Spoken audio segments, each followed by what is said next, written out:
camera was very large, had a lot of hot tubes in it, and they had a fan in it. And the fan was as low noise, as minimal noise as possible.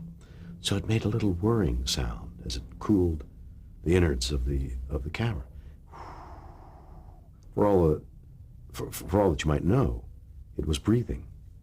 And there was this warm camera. And there was somebody behind it, but he was kind of hidden behind this massive thing. So the thing kind of moved. In fact, one time, I saw two cameras on dollies, electrical dollies, from one end of the, somehow they got loose, and they came at each other. Two cameras on electrical dollies, like two prehistoric animals. Boom! And they hit each other, and they fell over like two prehistoric amphibians. Mm. So I thought of the camera as alive. It was like if you stood beside it to make an entrance, the thing kind of purred at you. If you were going to come on camera during a live television show, you might make an entrance beside the camera. Cue comes on, you come past the camera. So while you're standing by the camera, the thing is going, and it never frightened me. I always loved that camera. I loved the little camera, and you could pet it. You could savor it.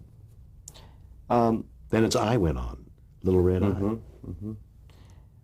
One thing I noticed reviewing some of your early television is that directors seem to be aware of that sensibility on your behalf, because there's a tremendous amount of footage where you either walk into an extreme close-up or the camera pushes in on an extreme close-up. Are you aware of that? Well, you're aware and not aware. If you're aware, then you shouldn't be aware. It's a very Zen thing. Like an actor has to be aware of the audience, but he can't be aware of the audience. You know, you have to know if you're in a comedy, it's funny, but you can't be funny. It's a kind of mystical position. Were you ever told by a director that you specifically had a face and a technique that catered to that particular use of the camera? No, but I was not unaware. You know, you had to hit marks. You had to be saying something in the extreme naturalness of a close-up and walk 10 yards and stand on a mark with your toes on the mark, because the focus was preset. The focus puller was the cameraman, and he knew where you were going to be, and if you weren't there, you were out of focus. And if you were out of focus, then you couldn't cut and say, all right, let's try it again, and this time, and somebody else on the camera saying, oh, he's short of his mark by 6 inches, and adjust the focus. There was none of that. But even for professional actors, that kind of proximity can be very intimidating. Intimidating, yeah. For you, it wasn't? No, it was not. It was something you embraced? Yes. It felt warm and cozy. Interesting. In 1956, you had your first major television role in a Goodyear theater production, All Summer Long by Robert Anderson. Tell us about that. Memories of that particular... I had come off of a play by Marlowe in Tamburlaine, I believe, and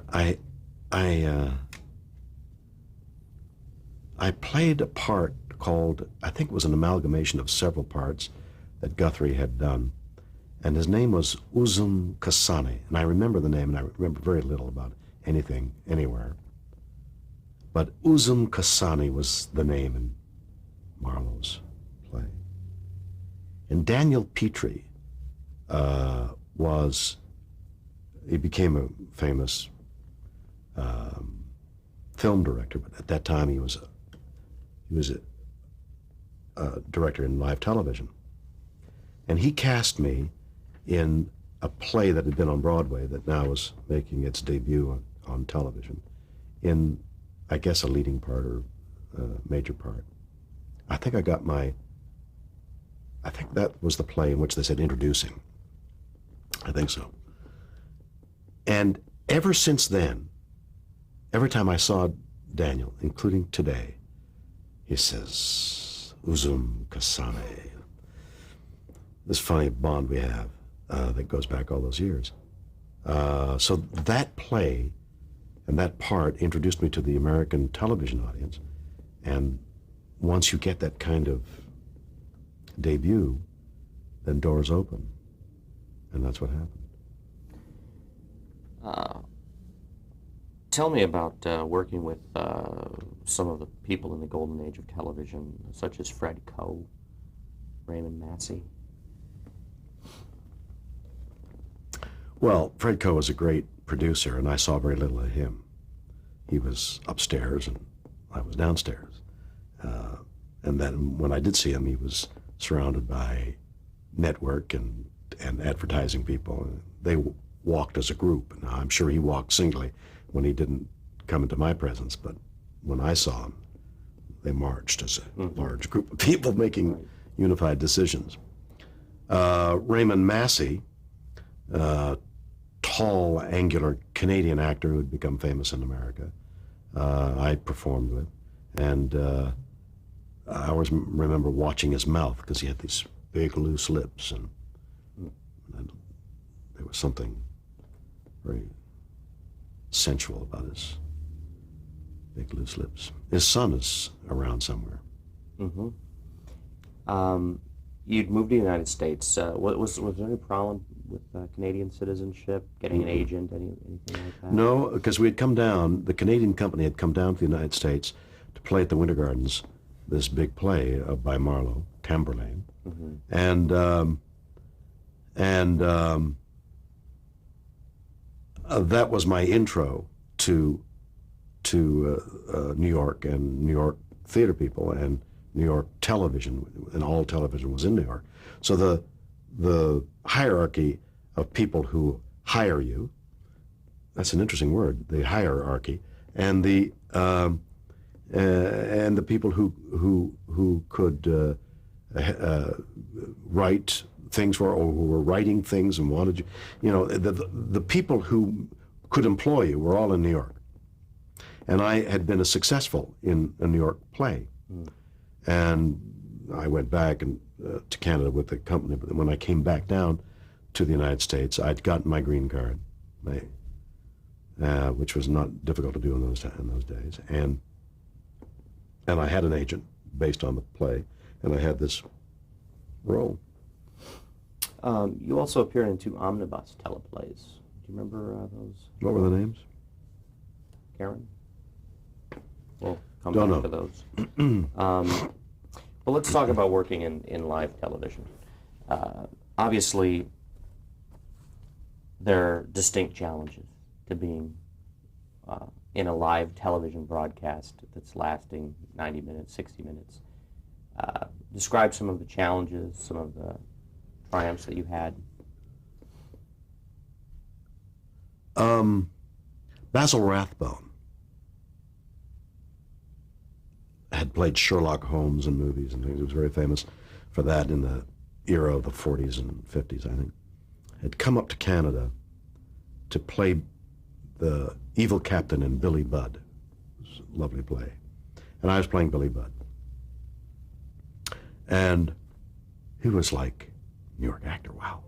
He's come to Canada.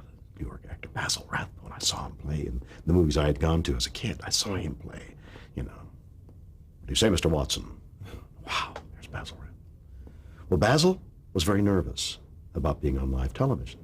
He had been a great stage actor, gone to movies, and now he was doing something that in essence was a live, that was, not in essence, was a live show in front of an audience.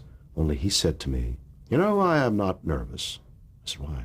He said, because you see, in the United States, there's 30 to 50 million people watching a television show, but in Canada, it's only 5 to 10 million.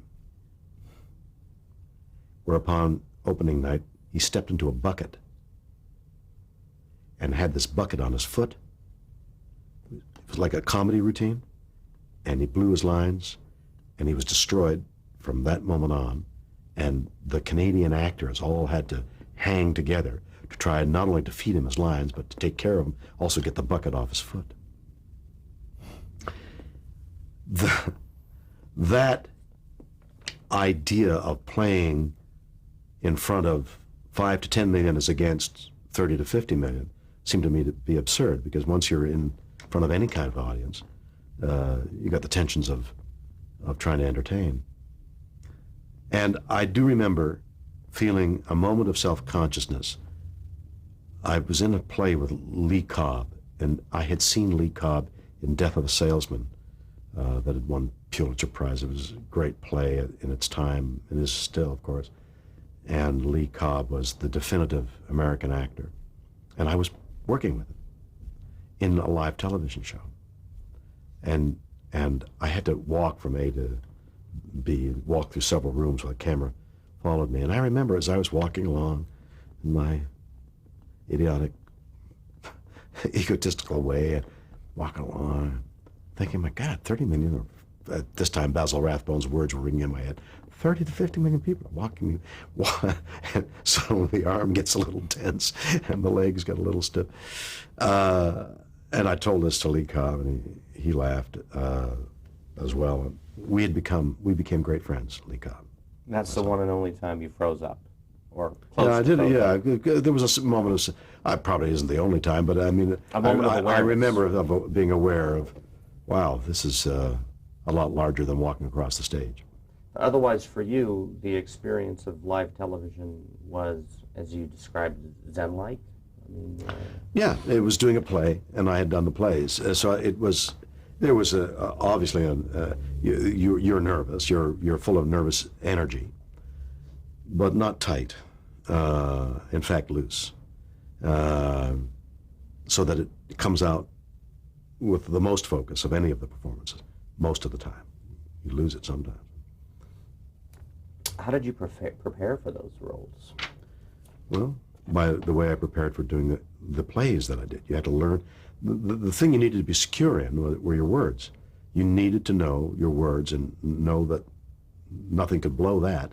Be secure in the thought process, and then you kind of put it all together with where you went. And there was never enough rehearsal, but I had never had enough rehearsal. I had 6 days of rehearsal for the most part of stuff I was doing. Was the fact that multiple cameras were present, that affected the blocking?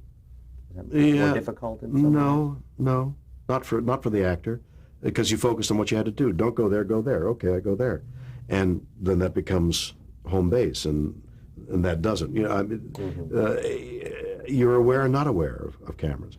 The best actors are children, are little babies, who are totally unaware of the camera, and you see through it. You see their total unawareness, and you're flabbergasted at what a little baby or a child actor is unaware. Once that child actor becomes aware, then they're no longer as good as they were and then you can see through that too. And that's what you try to get back to. And so if you're not if you know you have to go there, but not aware of the camera, you're much better off. So in a sense, that is your philosophy of acting, getting back to the innate. I've always thought that.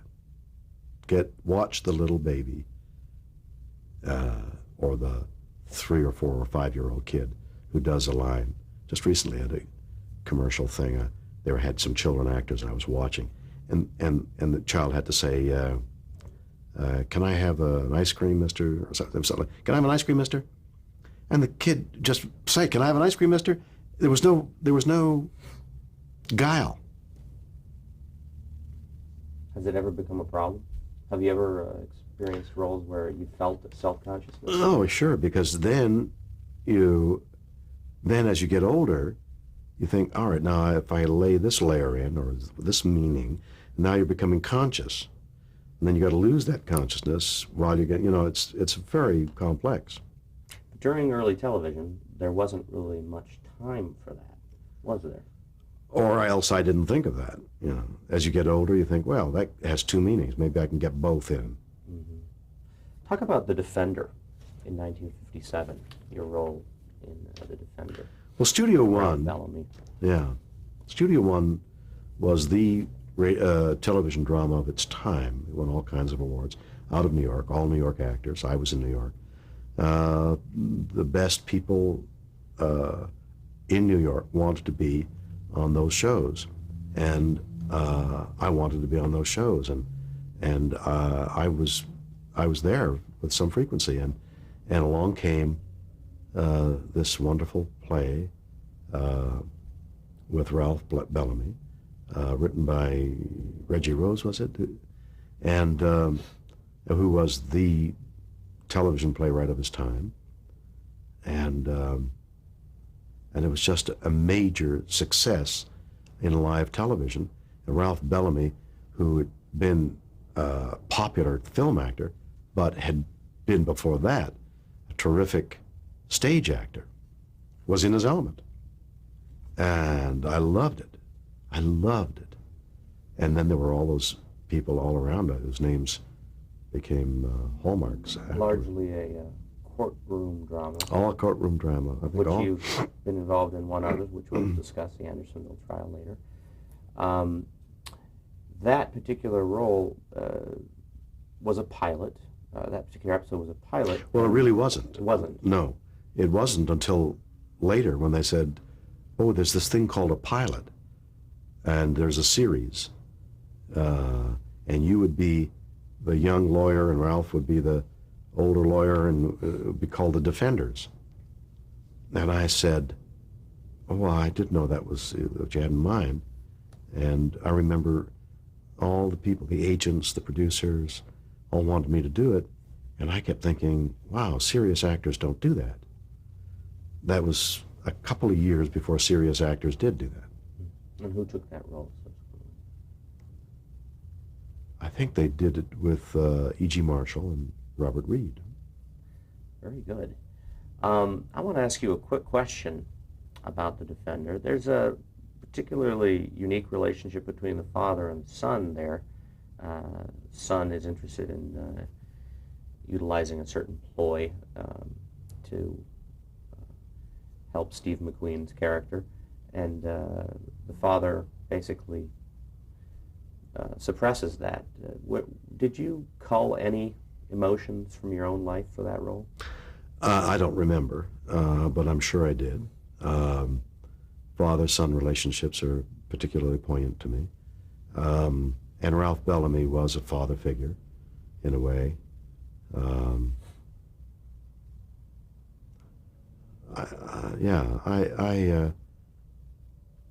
I yearned for kind of mentor. Never did find it.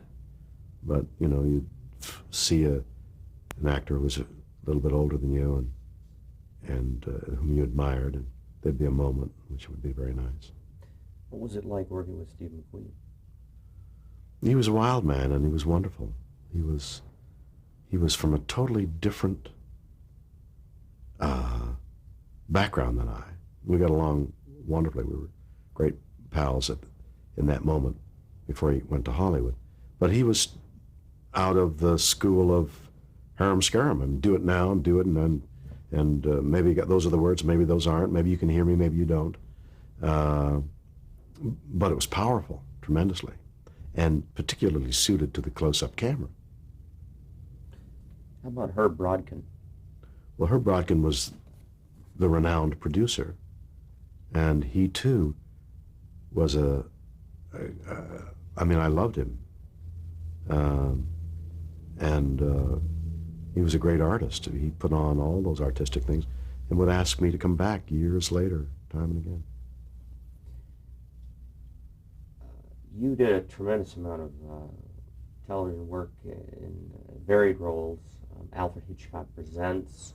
Do you remember The Glass Eye? I do vaguely remember seeing him there.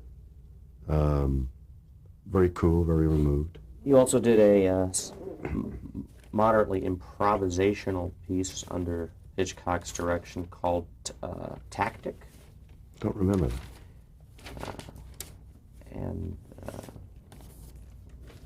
Well, let's move on to A Town Has Turned to Dust. That's something you more than likely remember with Rod Steiger. With Rod Steiger and John Frankenheimer and Rod Serling, right? That was a big deal then. It was an hour and a half drama. It was a play written for television. And Rod Steiger, I think, was coming off On the Waterfront, and it was big deal for the young actor who was in awe of all these people, and it was a wonderful role, I recall. And the thing I most recall was John Frankenheimer used film as a cutaway for the first time. It was being used, and I was the next figure that you saw after the film ended. So I had to react instantly to the cue so that we went from film to live motion without a hitch. It wasn't like, now you're on, okay, now I'm on. It had to be... So he had a film chain going at the time. He had a film scene which fed into the actual... Fed into the... Right. Interesting. So I remember the countdown and getting the cue and moving on. You received remarkable reviews for that. You also were in a play of similar subject matter called The Time of the Hanging. Well, we'll move on to that perhaps later. You did so much, I can't blame you for forgetting some of it. Talk about Rod Steiger, working with him. Well, he's a very intense actor. He was even more intense then. Very truthful, he was, I don't remember, I think he was a member of the Actors Studio, but he certainly had the method and the mannerisms down, and very intense, and very professional, and very, work hard at whatever it was that we were to do, and rehearse it hard and work it hard. I remember admiring that. His intensity matched mine, and I felt good about being in sync with him. And Frankenheimer? And John Frankenheimer, another intense guy. It was great. It was so creatively, there were so many juices flowing, because everybody was young. Everybody was wondering where the next dollar was. If this isn't a success, am I out? Everybody was, gotta be good. And in live television, gotta be good, and you gotta be good now. And you gotta be good, better than the rehearsal that was rough because the camera didn't work, or when cameras would go out, you still had to keep going. And you'd see the choreography of the camera, which was laid in a couple of days, and you got to know it, so the camera became a friend and was over there. There's my friend over there, my friend over there. Where's my friend over there? And if your mind goes to that, then your mind goes off the words. And then, there's a lot of things happening. In a purely live television show, what we call live now, is generally taped. Cut tape, let's try it again. Well, remember, this is live. Well, it isn't live. Live is live. Do you miss those days? Do you miss that kind of energy? There was an excitement to it. But I don't think in terms of second chances. If you get it, great. In another take, and you're pleased. Oh, great, another take. We'll do that. I can do that better. Or on a talk show, or doing this interview. I think of it as live. So I've got the sense of it's happening now. In 1957, you also appeared in your first, I'm not sure your first, but as Alexei in The Brothers Karamazov, to which you received very good reviews. Mm-hmm. People referred to you as saintly in the role. Let's just briefly discuss that. Well, I remember going to MGM for the first time, and being in awe of all that, and going up to the producer's office and reading the part, and I think it was the cheekbones or something, because I looked a little bit like they were casting the brothers, and so I think my look was even more important than anything I could do as an actor, which is usually the case in film, and then I got the part, and it was like my big break in films, and moving down to Hollywood, moving from New York to LA. And the excitement, not being able to get into the studio because there's a guard named Ken Hollywood wouldn't let me in because he didn't know who I was, and going back to the apartment, and them calling me saying, "Where are you?" And I said, "I couldn't get in. They didn't know where to go." And the excitement of the brothers Karamazov and all those actors who were names on the screen as far as I was concerned, Claire Bloom.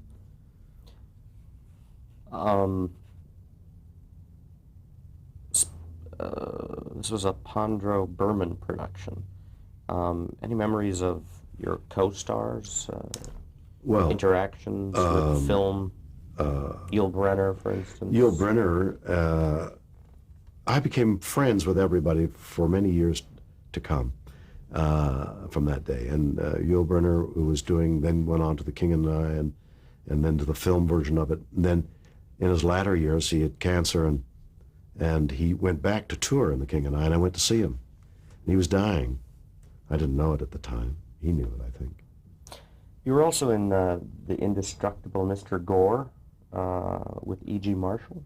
Well, E.G. Marshall and I had become friends over more than one. I think something else I'd done with E.G. Marshall. And anyway, that was a Gore Vidal play about his uncle. And the name of the actress there,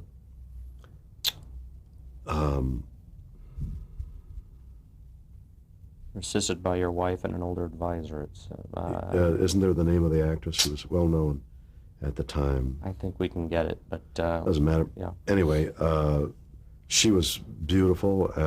She was a Hollywood star, and I fell in love with a Hollywood star, and I was mesmerized by her beauty and her grace. And E.G. Marshall was the ultimate actor, and it got great reviews. And Gore Vidal was already a burgeoning novelist, and did you have an interaction with him? I did. I did have. I haven't seen him in maybe even since then, in a long, long time. But I remember having a wonderful time with him. We're going to stop and change tapes real quick.